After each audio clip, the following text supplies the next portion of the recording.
हजुर सर नमस्कार। हजुर नमस्कार। नमस्ते। हजुर सर म भर्खर 12 सकेर आएको प्रभु, मलाई जसो तसो हुन्छ विदेश पुऱ्याइदिनु पर्यो हजुर। ओहो 12 सकेर भर्खर हजुर प्रभु। गाउँबाट आऊ। हजुर भर्खर आज भर्खर गाडी चढेर आएको हजुर। ए ल 2 दिनमा भिजा झारिदिन्छु म। 2 दिनमा कहाँ जाने हो? इटली जान्छौ?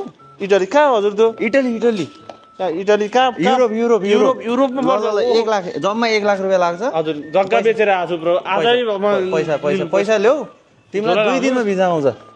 भिजा चाहिँ जसरी नि 2 दिनपछि तिमी सिधै रेडी भएर बस है त एयरपोर्ट जानलाई। ल दाई मेरो भिजा आयो दाई।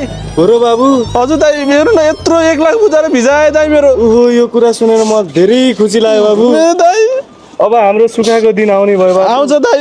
अब म चाँडै उठेर सबै ऋण दिन्छु दाई। हस् बाबु राम्रोसँग जाऊ, गएर राम्रोसँग बस, राम्रोसँग खाऊ हैन। हस् दाई। अब हाम्रो सुखको दिन छिटै आउँछ। अब नरोइकन जाऊ।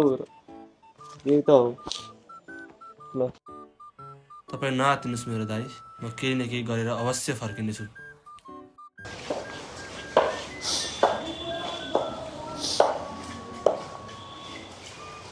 दाई त इटली गयो हैन? ए म त इटली भनेको दाई, मलाई इटाहरी पुऱ्याइदियो मेरो दाई। फल्को पुरै फल्कियो। खाते